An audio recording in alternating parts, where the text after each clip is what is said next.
Hello everyone, I am पारस और आज हम डिस्कस करेंगे आयनाइजेशन एंथैल्पी और इलेक्ट्रॉन गेन एंथैल्पी। बेसिकली हमको पीरियोडिक टेबल में 5 ट्रेंड डिस्कस करने थे। पहला था कि मेटालिक कैरेक्टर, वो हमने डिस्कस कर लिया था। फिर था एटॉमिक रेडियस, वो भी कर लिया था। आज हम देखेंगे कि हमारे पास जो आयनाइजेशन एंथैल्पी होती है वो क्या होता है, उसका ट्रेंड देखेंगे। फिर इलेक्ट्रॉन गेन एंथैल्पी क्या होती है, उसका ट्रेंड देखेंगे। ठीक है, अगर टाइम रहा तो इलेक्ट्रोनेगेटिविटी भी कवर कर लेंगे, वरना फिर हम उसको नेक्स्ट लेक्चर में कवर करेंगे। ठीक है, तो और मैंने आपको बोला था कि जब भी आप पीरियोडिक टेबल पढ़ने बैठोगे, पहले आप क्या करोगे, आप पीरियोडिक टेबल बना के देखोगे। ठीक है, तो अभी मैं यहाँ पे पीरियोडिक टेबल बनाऊंगा, आप अपनी नोटबुक में बनाओ। ठीक है, तो उतनी बनाएंगे जितने की हमको नीड होती है। ठीक है,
ठीक है, तो इतनी की हमको ज़रूरत पड़ेगी, तो हमने इतनी बना ली और आपको एटलीस्ट इतनी तो बनानी आनी चाहिए। ठीक है, तो इसमें क्या होते हैं हमारे पास, ये पीरियड सॉरी ये ग्रुप्स होते हैं जो कि 18 होते हैं, और ऐसे पीरियड्स होते हैं जो कि 7 होते हैं। 1 2 1 2 3 4 5 6 और 7, ये 7 पीरियड होते हैं। ठीक है, और ऐसे 18 ग्रुप्स होते हैं।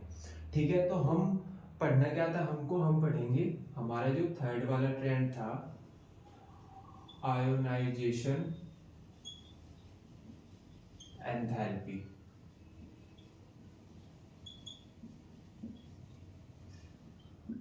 आयनाइजेशन एंथैल्पी, इसको सिंपल आप ऐसे समझो कि हमारे पास कोई एक एटम है और हमको उसका एक इलेक्ट्रॉन चाहिए।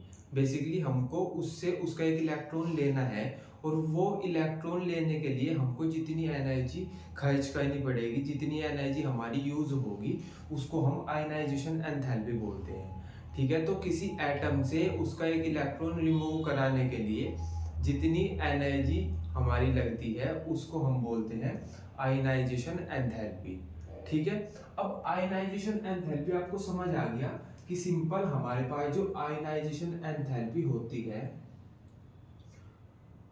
वो एक इलेक्ट्रॉन निकालने में जितनी एनर्जी लगती है उसको हम आयनाइजेशन एंथैल्पी बोल देंगे।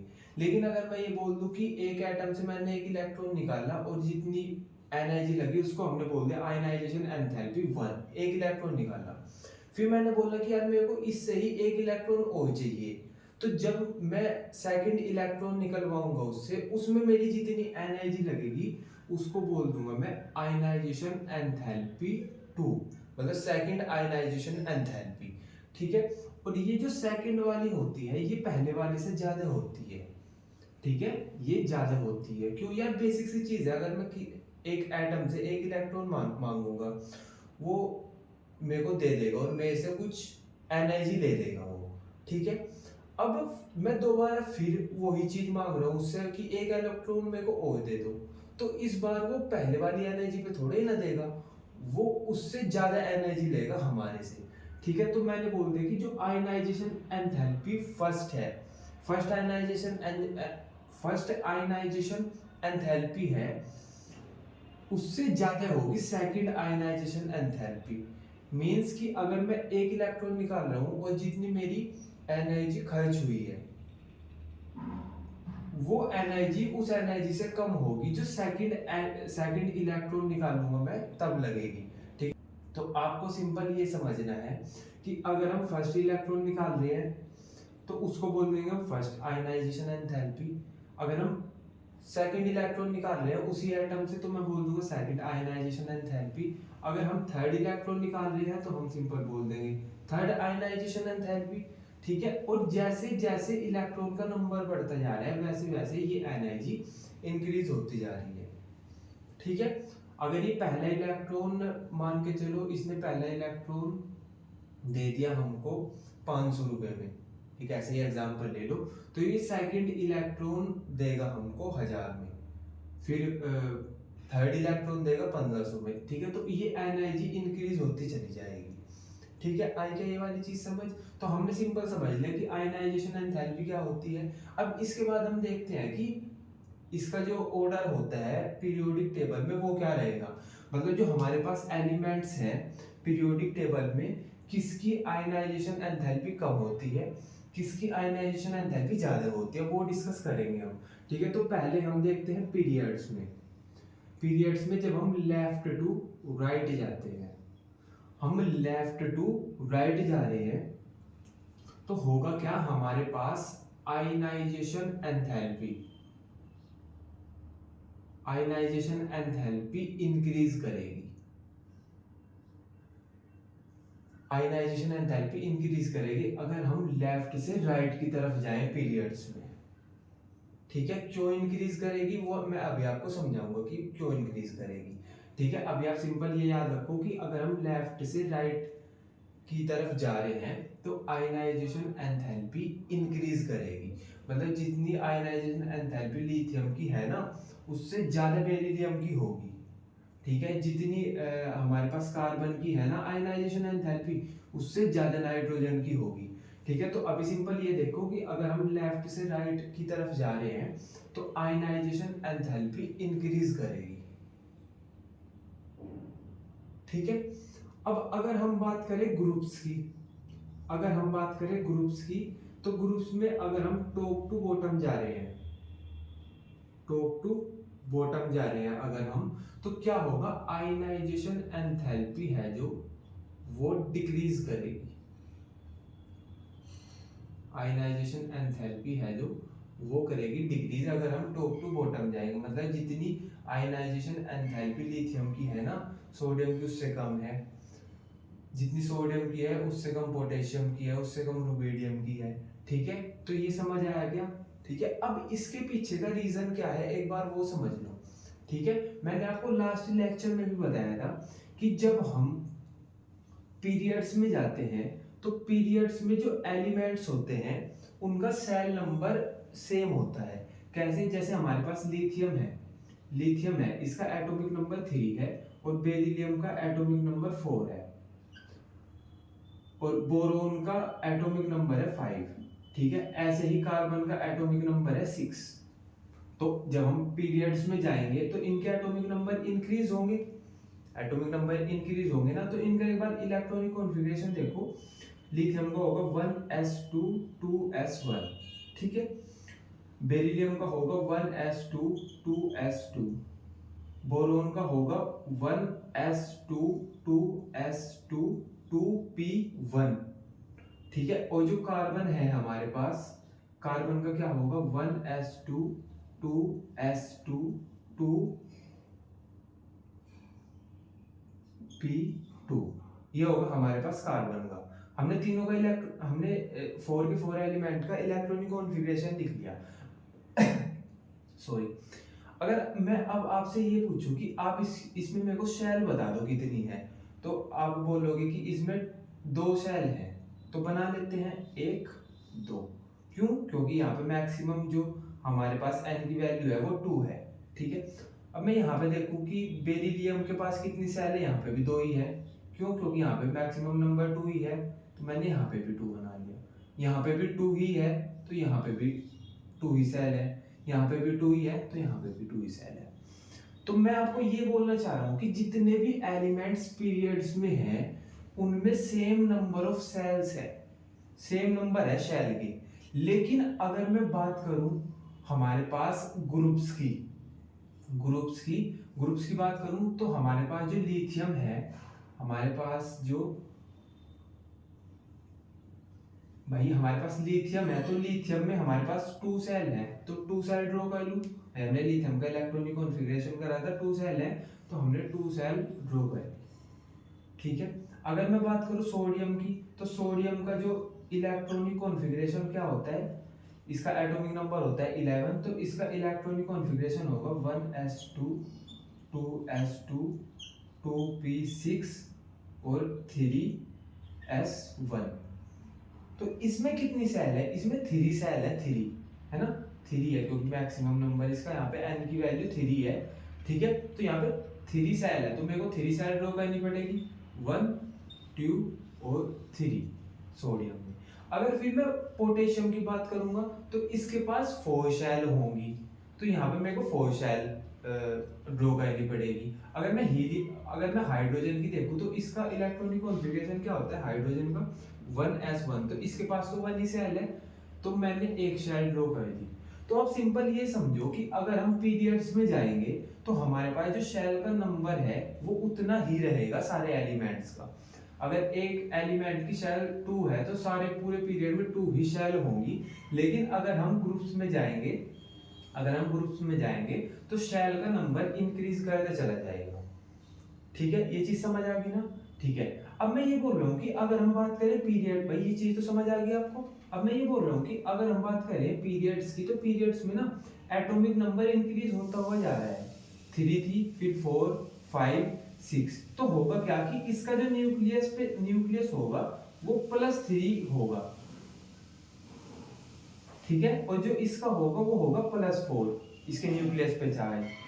जो बोरोन है उसके न्यूक्लियस पे चार्ज होगा +5, जो कार्बन है उसके न्यूक्लियस पे चार्ज होगा +6। तो हो क्या रहा है कि जैसे जैसे एटॉमिक नंबर इंक्रीज हो रहा है, इसके न्यूक्लियस का चार्ज इंक्रीज होता जा रहा है। ठीक है, इसके न्यूक्लियस का चार्ज इंक्रीज होता हुआ जा रहा है, और जब चार्ज इंक्रीज होगा तो हम क्या देखेंगे कि जो इनकी आउटर शेल पे इलेक्ट्रॉन है, जिनको हम वैलेंस इलेक्ट्रॉन बोल रहे हैं, भाई वैलेंस शेल में वैलेंस इलेक्ट्रॉन होंगे, तो ये पॉजिटिव चार्ज इस नेगेटिव चार्ज, वो नेगेटिव होता है ना इलेक्ट्रॉन, ये इसको अट्रैक्ट करके रखेगा। लेकिन जैसे जैसे चार्ज बढ़ रहा है तो ये इससे और ज्यादा अट्रैक्ट कर रहा है, ये इसे और ज्यादा टाइट पकड़ रखा है इसने।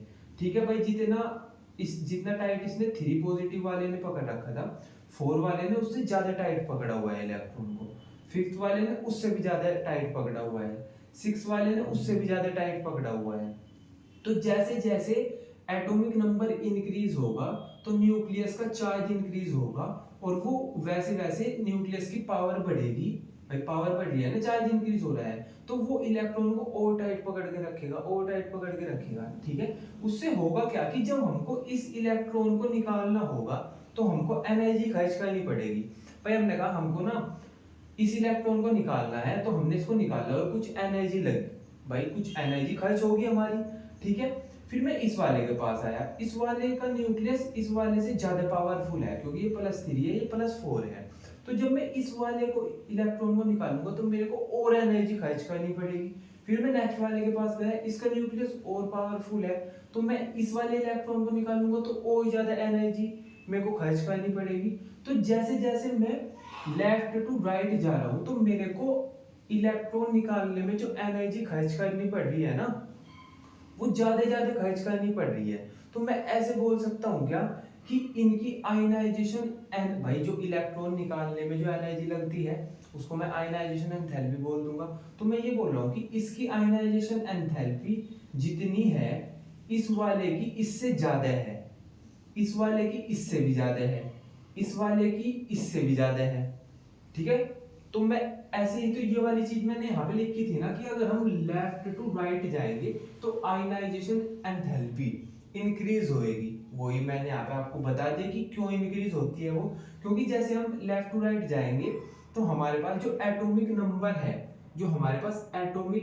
है वो इंक्रीज करता चला जाएगा, और एटॉमिक नंबर इंक्रीज करता चला जाएगा तो न्यूक्लियस मोर पावरफुल होता चला जाएगा। और जब न्यूक्लियस मोर पावरफुल होता हुआ जा रहा है तो वहां से एक इलेक्ट्रॉन निकलवाना मतलब बहुत टफ काम हो गया, तो हमको उसके लिए ज्यादा एनर्जी खर्च करनी पड़ेगी। तो हम ऐसे बोल सकते हैं कि अगर हम लेफ्ट टू राइट जा रहे हैं तो एटॉमिक नंबर इंक्रीज होगा, एटॉमिक नंबर इंक्रीज होगा तो न्यूक्लियस मोर पावरफुल हो जाएगा, और न्यूक्लियस मोर पावरफुल हो जाएगा तो हमको एनर्जी ज्यादा खर्च करनी पड़ेगी इलेक्ट्रॉन निकालने के लिए।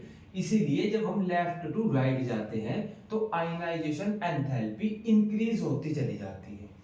ठीक है, तो यही वाली चीज मैंने यहाँ पे लिखी कि हमारे पास जब हम पीरियड्स में जाते हैं लेफ्ट टू राइट तो एटॉमिक नंबर इंक्रीज होता है, जिसकी वजह से आयनाइजेशन एंथैल्पी की वैल्यू इंक्रीज होती चली जाती है। ये चीज समझ आई क्या? ठीक है, तो अब मैं ये बोल सकता हूँ क्या कि जितनी आयनाइजेशन एंथैल्पी लिथियम की है उससे ज्यादा बेरिलियम की है, ये बोल सकता हूँ ना। मैं बोल दूं कि लिथियम की आयनाइजेशन एंथैल्पी ज्यादा होती है या बेरिलियम की, तो आप किसकी बताओगे? बेरिलियम की ज्यादा होती है। क्यों? क्योंकि लिथियम का एटॉमिक नंबर 2 है, सॉरी लिथियम का एटॉमिक नंबर 3 है और बेरिलियम का 4 है। ठीक है, और ये एक पीरियड में लेफ्ट की तरफ आता है लिथियम, अगर हम लेफ्ट से राइट की तरफ जाएंगे तो बेरिलियम बाद में आएगा। ठीक है, तो ये तो चीज आपको समझ आ गई कि पीरियड्स में जब हम लेफ्ट टू राइट जाते हैं आयनाइजेशन एंथैल्पी इंक्रीज करती है। क्यों इंक्रीज करती है वो भी मैंने समझा दिया। लेकिन अगर मैं बात करूं ग्रुप्स की, तो टॉप टू बॉटम जब हम आते हैं तो आयनाइजेशन एंथैल्पी है वो डिक्रीज करती है। ये समझ लो कि वो डिक्रीज क्यों करती है। आपको ये चीज समझ आ गई थी ना कि जब हम टॉप टू बॉटम आएंगे तो हमारे पास शेल नंबर इंक्रीज करते चले जाएंगे।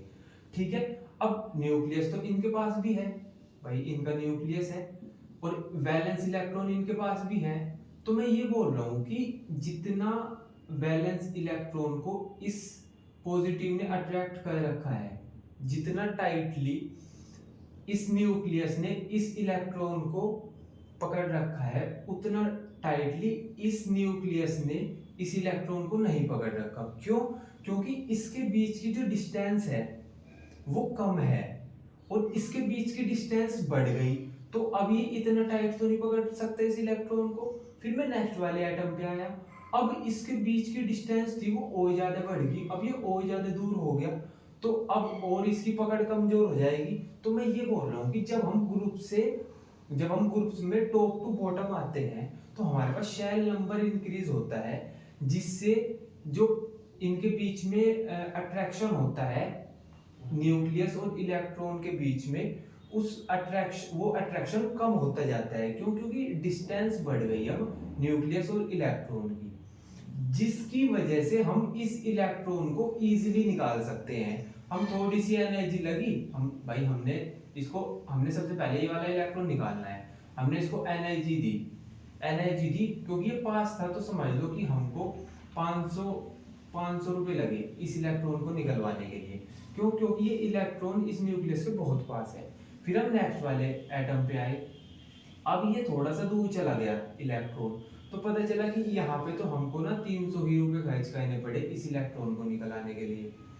ठीक है, फिर हम नेक्स्ट वाले एटम पे आए, अब ये इलेक्ट्रॉन और दूर चला गया तो इसकी पकड़ और कमजोर होगी, तो यहाँ पे हमको 100 ही रुपए खर्च करने पड़े इस इलेक्ट्रॉन को निकलवाने के लिए। तो ये जो पैसे हैं इनको मैं एनर्जी बोल रहा हूँ ना। ठीक है भाई, ये तो मैंने जनरल लिख दिया है ऐसे ही, पर हम यहाँ पे यूज किसका कर रहे हैं? एनर्जी का। तो मैं ऐसे बोल सकता हूँ क्या कि जैसे जैसे हम टॉप टू बॉटम आएंगे वैसे वैसे आयनाइजेशन एंथैल्पी की वैल्यू कम होती चली जाएगी। मतलब इसकी आयनाइजेशन एंथैल्पी ज्यादा है, इससे कम लिथियम की है, फिर इससे कम सोडियम की है, फिर इससे कम पोटेशियम की है। तो मैंने ये वाली चीज यहाँ पे लिख रखी है कि जब हम टॉप टू बॉटम जाएंगे तो शेल नंबर इंक्रीज होंगी, सेल नंबर इंक्रीज होगी तो न्यूक्लियस और इलेक्ट्रॉन के बीच की डिस्टेंस भी इंक्रीज होगी, जिसके चलते आयनाइजेशन एंथैल्पी डिक्रीज होगी। ठीक है, ये चीज समझ आएगी आपको, है ना? ठीक है, अब मेरे को एक क्वेश्चन बताओ आप कि मैं ये पूछ रहा हूं आपसे कि लिथियम की आयनाइजेशन एंथैल्पी ज्यादा होती है या बेरिलियम की? तो आप बोलोगे कि भैया ये पीरियड्स की बात कर रहे हो, आप सेकंड पीरियड की बात कर रहे हो, तो पीरियड्स में क्या होता है कि जैसे जैसे हम लेफ्ट टू राइट जाते हैं तो आयनाइजेशन एंथैल्पी इंक्रीज होती है, तो उस हिसाब से बेरिलियम की ज्यादा होगी, ये होगा। ठीक है, मैंने कहा ठीक है भाई, ये वाला क्वेश्चन तो सही बता दिया आपने। ठीक है, अब मैं बोलूं कि मेरे को ये बताओ कि बेरिलियम की ज्यादा होगी या बोरोन की ज्यादा होगी, फिर आप बोलोगे कि भैया कह दी छोटी बात हुई। हमको पता है कि लेफ्ट टू राइट जाएंगे तो आयनाइजेशन एंथैल्पी इंक्रीज होगी, तो इस हिसाब से बेरिलियम की कम होगी और बोरोन की होगी ज्यादा। ठीक है, पर यहाँ पे थोड़ा मिस्टेक होगी। मिस्टेक ये होगी कि ये हमारे पास एक्सेप्शन है। इसमें होता क्या है कि जो आयनाइजेशन एंथैल्पी होती है वो बेरिलियम की ज्यादा होती है। जो पीरियड्स का ट्रेंड है वो फॉलो नहीं करता बेरिलियम और बोरोन के केस में। ठीक है, तो ये एक्सेप्शन है, इसको आपको स्पेशली याद रखना है। अब आप पूछोगे कि भैया ऐसा क्यों होता है, तो वही फिर चीज हम इसके लिए इनके इलेक्ट्रॉनिक कॉन्फ़िगरेशन लिखेंगे पहले। तो इसका एटॉमिक नंबर होता है बेरिलियम का 4 और बोरोन का होता है 5। तो इसका इलेक्ट्रॉनिक कॉन्फ़िगरेशन हो गया 1s2 2s2। भाई ये इसका इलेक्ट्रॉनिक कॉन्फ़िगरेशन हो गया। बोरोन का क्या होता है 1s2 2s2 2p1। ठीक है, तो क्या डिफरेंस है इनके इलेक्ट्रॉनिक कॉन्फ़िगरेशन में। जो हमारे पास बेरिलियम है इसका लास्ट इलेक्ट्रॉन जा रहा है s ऑर्बिटल में, और जो बोरोन है इसका लास्ट इलेक्ट्रॉन जा रहा है p ऑर्बिटल में। तो एक बात हमेशा ध्यान रखना कि जो हमारे पास न्यूक्लियस होता है ना, न्यूक्लियस, उसको s ऑर्बिटल बहुत पसंद होता है, क्योंकि s ऑर्बिटल की शेप बड़ी रेगुलर होती है। s ऑर्बिटल की शेप होती है ये, और p ऑर्बिटल की शेप होती है ये। तो p ऑर्बिटल को अरेंज कर पाना न्यूक्लियस के लिए थोड़ा डिफिकल्ट काम है, तो वो उसको पसंद होता है s ऑर्बिटल। ठीक है, तो s ऑर्बिटल जब उसको पसंद है तो वो s ऑर्बिटल के इलेक्ट्रॉन को भी ज्यादा अट्रैक्ट करता है। ठीक है, तो ये पॉइंट याद रखना कि हमारे पास जो न्यूक्लियस होता है उसको s ऑर्बिटल से ज्यादा अट्रैक्शन होता है, और s ऑर्बिटल से ज्यादा अट्रैक्शन होता है तो s ऑर्बिटल के इलेक्ट्रॉन से भी ज्यादा अट्रैक्शन होगा। ठीक है, तो अब हमको क्या करना है, हमको इसमें से भी एक इलेक्ट्रॉन निकालना है, इसमें से भी एक इलेक्ट्रॉन निकालना है। ठीक है, अब हमने पहले इसमें देखा भाई इसमें लास्ट इलेक्ट्रॉन है p में, हम यहाँ से एक इलेक्ट्रॉन निकालने के लिए गए, हमको पता है कि p से न्यूक्लियस को इतना ज्यादा अट्रैक्शन नहीं होता, क्योंकि उसकी शेप नहीं पसंद आती न्यूक्लियस को, उसके लिए p को अरेंज करके रख पाना डिफिकल्ट काम है, तो उसको इतना अट्रैक्शन नहीं होता p ऑर्बिटल से। ठीक है, तो वो क्या करेगा, वो इस इलेक्ट्रॉन को जाने देगा, तो ये वाला इलेक्ट्रॉन हम आसानी से निकाल लेंगे।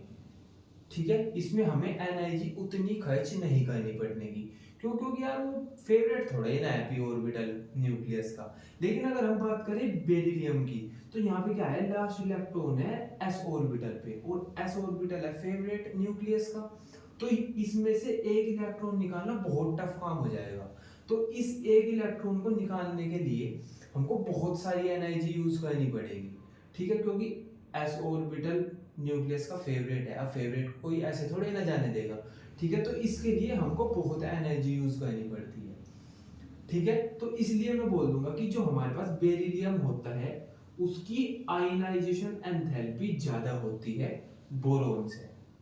तो ये जो हमारे पास बेसिक ट्रेंड था, बेरिलियम और बोरोन इस ट्रेंड को फॉलो नहीं करते। ठीक है, तो ये एक्सेप्शन स्पेशली आप याद रखना। ठीक है, अब एक एक्सेप्शन और आता है पीरियोडिक टेबल, इसमें ही सेकंड पीरियड में, जब हम बात करते हैं एन और ओ की, एन और ओ की। ठीक है, अगर मैं पूछूं कि भैया आप ये बताओ मेरे को कि हमारे पास किसकी आयनाइजेशन एंथैल्पी ज्यादा होती है, तो आप बोलोगे कि लेफ्ट से राइट जाएंगे एटॉमिक नंबर इंक्रीज होगा, आयनाइजेशन एंथैल्पी भी इंक्रीज होगी, तो लेफ्ट से राइट जाने पे पहले एन आता है फिर ओ आता है, तो ओ की आयनाइजेशन एंथैल्पी ज्यादा होगी। आप सिंपल ऐसे बोल दोगे क्योंकि हमारे पास ट्रेंड ऐसे ही है, लेकिन ये गलत हो जाएगा। हमारे पास जो नाइट्रोजन है इसकी आयनाइजेशन एंथैल्पी ज्यादा होती है ऑक्सीजन से। अब आप रीजन पूछोगे तो रीजन के लिए फिर से हम इनका इलेक्ट्रॉनिक कॉन्फ़िगरेशन लिखेंगे। नाइट्रोजन का एटॉमिक नंबर होता है 7, ऑक्सीजन का होता है 8। ठीक है, तो इसका इलेक्ट्रॉनिक कॉन्फ़िगरेशन हो गया 1s2 2s2 2p3। ठीक है, और ऑक्सीजन का हो जाएगा 1s2 2s2 2p4। ठीक है, तो अब अगर हम इन 3 इलेक्ट्रॉन को और इन 4 इलेक्ट्रॉन को, क्योंकि लास्ट ऑर्बिटल हमारे पास p वाला ही है, तो हम इस इन 3 इलेक्ट्रॉन को और इन 4 इलेक्ट्रॉन को ऑर्बिटल में फिल करके देखेंगे। ठीक है, तो हम क्या करेंगे, p ऑर्बिटल ड्रॉ करेंगे। इसमें 3 इलेक्ट्रॉन हमको फिल करने हैं, तो 1 2 3 कर दी। फिर इसका करेंगे 1 2 3 4, तो इलेक्ट्रॉन फिल कर दिया हमने p ऑर्बिटल में। ठीक है, अब मैं ये बोल रहा हूँ कि इसमें जो ऑक्सीजन में है क्या कि एक ऑर्बिटल एक जगह पे ना 2 इलेक्ट्रॉन है। अब दोनों इलेक्ट्रॉन होते हैं नेगेटिव चार्ज, भाई इस पे भी नेगेटिव चार्ज है, इस पे भी नेगेटिव चार्ज है, तो एक दूसरे को ये रिपेल करेंगे, लड़ाई करेंगे। भाई एक रूम में 2 इलेक्ट्रॉन है, वो दोनों लड़ाई कर रहे हैं। ठीक है, दोनों एक दूसरे को रिपेल कर रहे हैं। फिर मैं आया, मैंने कहा कि भाई मेरे को ना एक इलेक्ट्रॉन चाहिए, तो ये इलेक्ट्रॉन आसानी से बाहर आ जाएगा, मेरे को इतनी ज्यादा एनर्जी खर्च नहीं करनी पड़ेगी इस इलेक्ट्रॉन को बाहर निकालने के लिए। क्यों? क्योंकि ये पहले से ही आपस में लड़ रहे हैं, पहले से ही एक दूसरे को रिपेल कर रहे हैं। ठीक है, तो यहाँ पे इतनी एनर्जी मेरे को खर्च नहीं करनी पड़ेगी। लेकिन अगर मैं बात करूँ इसकी नाइट्रोजन की, तो यहाँ पे 3 इलेक्ट्रॉन है और किसी में कोई रिपल्सन नहीं हो रहा है, तो यहाँ से एक इलेक्ट्रॉन को निकालना इज मोर डिफिकल्ट। ठीक है, यहाँ से एक इलेक्ट्रॉन को निकालना ज्यादा डिफिकल्ट है अगर हम कंपेयर करें ऑक्सीजन के p ऑर्बिटल से। ठीक है, क्योंकि यहाँ पे सिंगल सिंगल है इलेक्ट्रॉन, कोई रिपल्सन नहीं है, कोई कुछ नहीं है। ठीक है, ये चीज समझ आई ना। तो इसीलिए हम बोलते हैं कि जो नाइट्रोजन से फर्स्ट इलेक्ट्रॉन निकालते हैं उसके लिए एनर्जी ज्यादा लगती है as compare to oxygen. Oxygen से जब हम इलेक्ट्रॉन निकालेंगे तो उतनी एनर्जी हमको नहीं लगेगी, तो हम बोल देंगे कि नाइट्रोजन की जो आयनाइजेशन एंथैल्पी होती है वो ज्यादा होती है ऑक्सीजन से।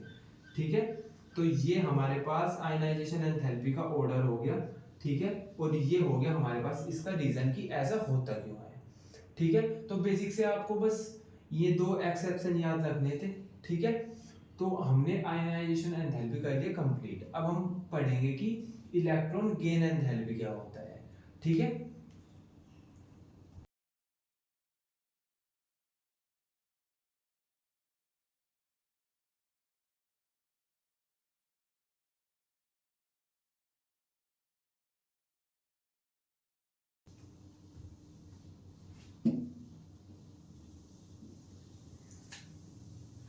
फिफ्थ देखेंगे हम इलेक्ट्रॉन गेन एंथैल्पी।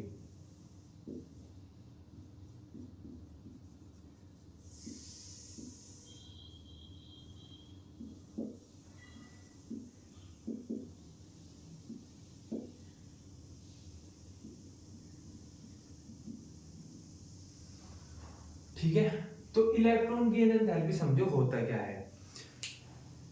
जब हम किसी एटम को एक इलेक्ट्रॉन देना चाहते हैं तो उस एक इलेक्ट्रॉन देने में जितनी एनर्जी यूज होती है उसको बोल देंगे हम इलेक्ट्रॉन गेन एंथैल्पी। ठीक है, तो मैं ऐसे बोल दूं कि अगर मेरे को एक एटम को एक इलेक्ट्रॉन देना है तो जितनी एनर्जी लगेगी उसको हम बोल देंगे इलेक्ट्रॉन गेन एंथैल्पी। ठीक है, अब केस 2 हो सकते हैं कि भाई मेरे को ना एक इलेक्ट्रॉन किसी को देना है, तो पहला एटम मेरे को ऐसा मिला कि जिसको इलेक्ट्रॉन की नीड थी, तो मैं उसके पास गया कि भाई इलेक्ट्रॉन चाहिए आपको, वो बोलता हाँ चाहिए और आप इसके बदले में मेरे से एनर्जी ले लो। तो मैंने उसको इलेक्ट्रॉन दिया और उसने एनर्जी रिलीज कर दी। ठीक है, उसने एनर्जी रिलीज कर दी, मैंने उसको इलेक्ट्रॉन दिया, उसने एनर्जी रिलीज कर दी, तो ये वाली प्रोसेस हो गई एक्सोथर्मिक। ठीक है, अब अगर मैं सेकंड केस की बात करूं, मैं किसी ऐसे एटम के पास चला गया जिसको इलेक्ट्रॉन की नीड नहीं है, मैंने कहा भाई तुमको इलेक्ट्रॉन चाहिए, ये इलेक्ट्रॉन ले लो। उसने कहा मेरे को नहीं चाहिए, मुंह पे ही मना कर दिया कि नहीं मेरे को नहीं चाहिए। मैं कहा यार प्लीज ले लो, तो उसने कहा कि नहीं जब मेरे को चाहिए ही नहीं तो मैं क्यों ले लूं। ठीक है, तो फिर मैंने क्या किया, हम उसको जबरदस्ती देंगे वो, मैं बोलता हूँ कि यार तुम इलेक्ट्रॉन भी ले लो, तुम एनर्जी भी ले लो। ठीक है, तो वो ले लेगा इलेक्ट्रॉन को। तो 2 केस हुए, एक में मैंने इलेक्ट्रॉन दिया और बदले में एनर्जी रिलीज हो गई।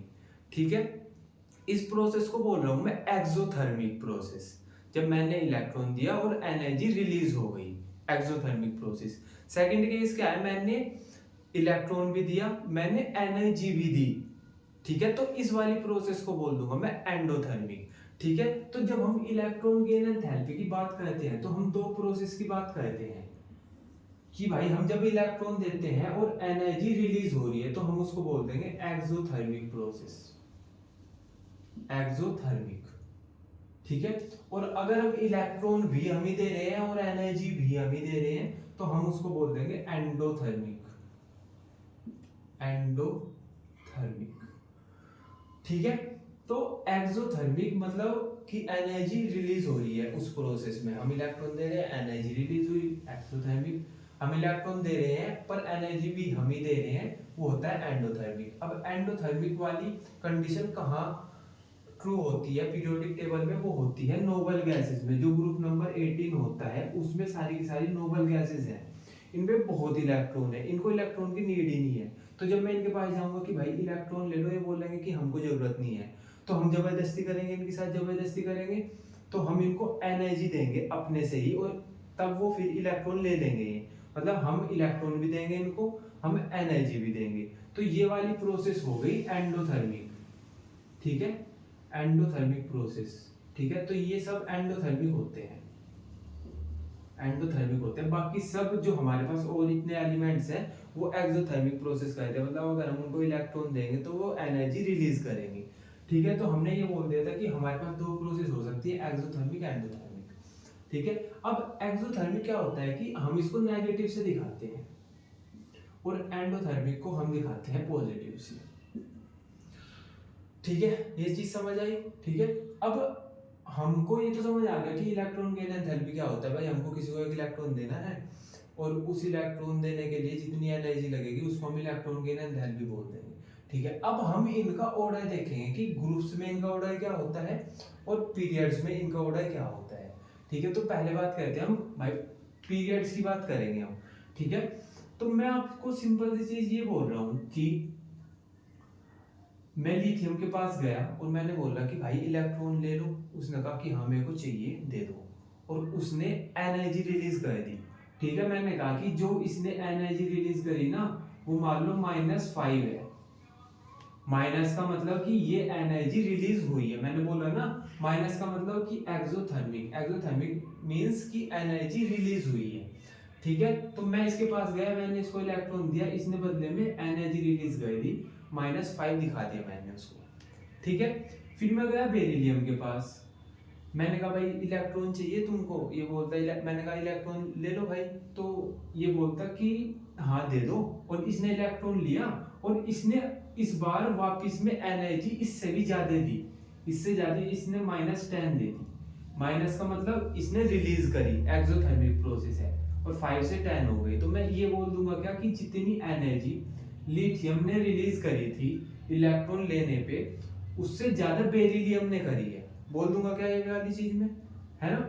अब मैं गया इससे नेक्स्ट वाले एलिमेंट पे, बोरोन पे, मैंने इसको एक इलेक्ट्रॉन दिया तो इसने इलेक्ट्रॉन ले लिया और इससे भी ज्यादा एनर्जी रिलीज करी, -20।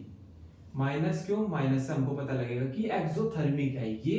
अगर हम इसको इलेक्ट्रॉन दे रहे हैं क्योंकि ये माइनस की वैल्यू है, माइनस का मतलब ये है कि इस ये जो एनर्जी है वो रिलीज कर रहा है। ठीक है। और 20 का मतलब ये है कि इसने पहले से भी ज्यादा एनर्जी रिलीज करी। तो मैं ये बोल दूंगा क्या कि जैसे जैसे हम लेफ्ट टू राइट जाएंगे वैसे वैसे इलेक्ट्रॉन देने पे एनर्जी ज्यादा ज्यादा रिलीज होती चली जाएगी, बोल सकता हूं मैं। ठीक है। और मैं ये भी बोल सकता हूं क्या कि जैसे जैसे हम लेफ्ट टू राइट जाएंगे पीरियड्स में वैसे वैसे इलेक्ट्रॉन गेन एंथैल्पी की वैल्यू मोर नेगेटिव होती चली जाएगी। मोर नेगेटिव, ये वर्ड समझना, मोर नेगेटिव। भाई पहले यहाँ पे -5 था, फिर इससे ज्यादा नेगेटिव हो गई तो -10, फिर इससे भी ज्यादा नेगेटिव हो गई तो -20। तो जैसे जैसे हम लेफ्ट टू राइट जा रहे हैं इलेक्ट्रॉन गेन एंथैल्पी की वैल्यू मोर नेगेटिव होती जा रही है ना भाई, हमने अभी देखा ये। ठीक है। तो हम इसको ऐसे लिख देंगे क्या कि पीरियड्स में अगर हम लेफ्ट टू राइट जाएंगे तो हमारे पास जो इलेक्ट्रॉन गेन एंथैल्पी है, जो हमारे पास इलेक्ट्रॉन गेन एंथैल्पी है वो मोर नेगेटिव होती चली जाएगी, मोर नेगेटिव होती चली जाएगी। जैसे जैसे हम पीरियड्स में लेफ्ट टू राइट जाएंगे तो electron gain enthalpy more negative होती चली जाएगी। ठीक है, ये चीज समझ आ गई क्या आपको, है ना। हो क्यों रहा है अभी ये मैं डिस्कस करेंगे, हम इसका रीजन भी बताऊंगा मैं क्यों हो रहा है ये। लेकिन अभी आप सिंपल ये याद करो कि पीरियड्स में लेफ्ट टू राइट जाएंगे तो electron gain enthalpy more negative होती चली जाएगी। ठीक है, अब बात करेंगे हम ग्रुप्स की। तो ग्रुप्स में क्या होगा कि ग्रुप्स में ये होगा कि जैसे मैं हाइड्रोजन को एक इलेक्ट्रॉन दूंगा तो इसने इलेक्ट्रॉन ले लिया और इसने -5 एनर्जी रिलीज कर दी। ठीक है, लेकिन जब मैं लिथियम को इलेक्ट्रॉन दूंगा तो ये इससे कम एनर्जी रिलीज करेगा, मतलब ये -4 करेगा। ऐसे ही एग्जांपल दे रहा हूं मैं कि -4 -5 है ना।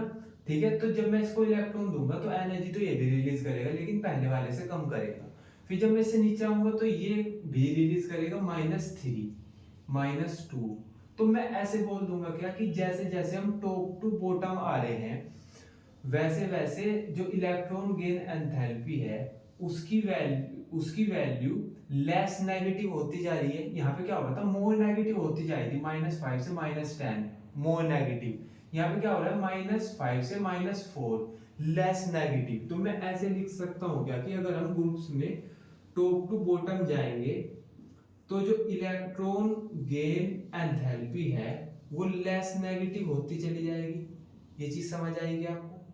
ठीक है, ये चीज समझ आई ना, है ना। तो सिंपल सी चीज ये याद रखना कि पीरियड में लेफ्ट टू राइट जाएंगे तो इलेक्ट्रॉन गेन एंथैल्पी की वैल्यू मोर नेगेटिव होती चली जाएगी।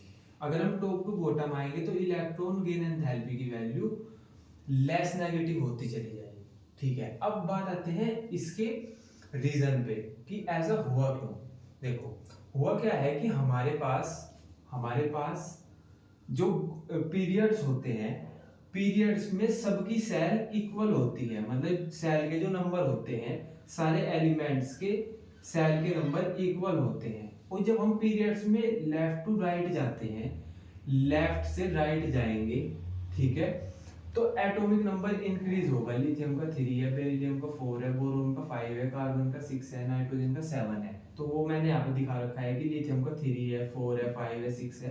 तो जब हम लेफ्ट टू राइट जाते हैं तो इनका एटॉमिक नंबर इंक्रीज होता है। एटॉमिक नंबर इंक्रीज होगा तो हमारे पास न्यूक्लियस का चार्ज भी इंक्रीज होगा, अभी समझाया था मैंने स्टार्टिंग में। ठीक है, तो जब हमारे पास न्यूक्लियस का चार्ज इंक्रीज होगा तो न्यूक्लियस मोर पावरफुल होता जाएगा। ठीक है, अब हमने क्या किया, हम लिथियम के पास आए और हमने कहा भाई इलेक्ट्रॉन ले लो। इसने कहा हमें को चाहिए इलेक्ट्रॉन और इसने एनर्जी रिलीज करी और इलेक्ट्रॉन ले लिया।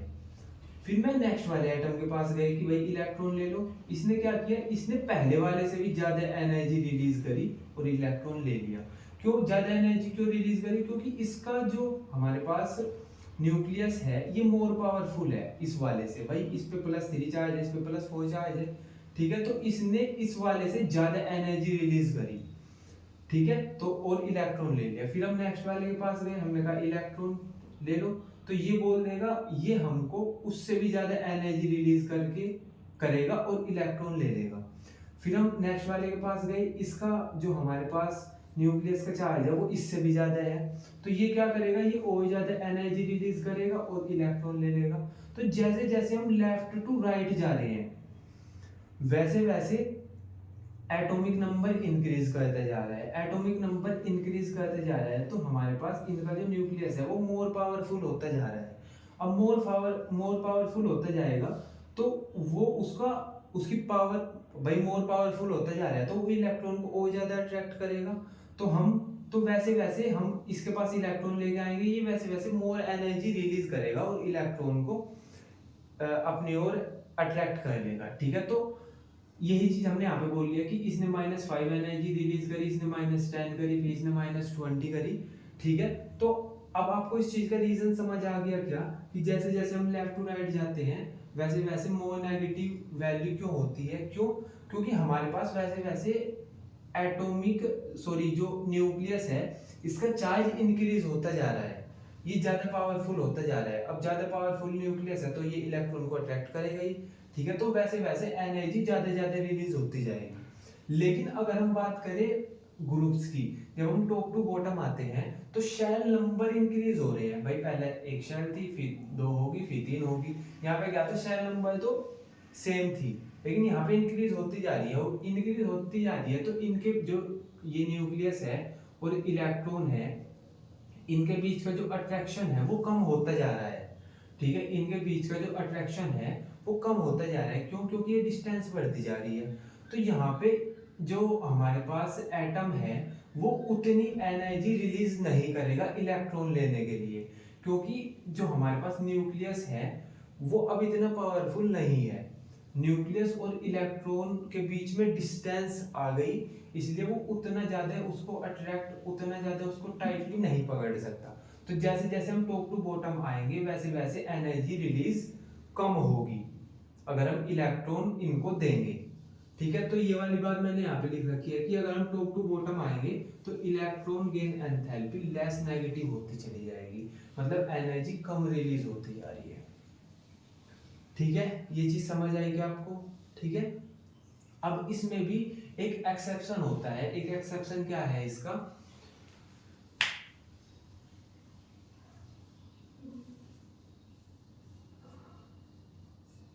एक्सेप्शन क्या है कि हमने ना ये बोला था कि हमारे पास जो ऑक्सीजन है और सल्फर है और फ्लोरीन है और क्लोरीन है, होना क्या चाहिए कि जो जो भाई जब हम ग्रुप्स में जाएंगे तो ये -5 है तो ये -4 होना चाहिए।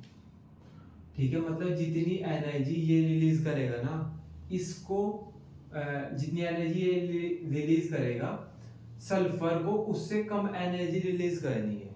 ठीक है, लेकिन होता उल्टा है। अगर ये -4 ये -5 एनर्जी रिलीज कर रहा है तो ये -6 एनर्जी रिलीज करेगा।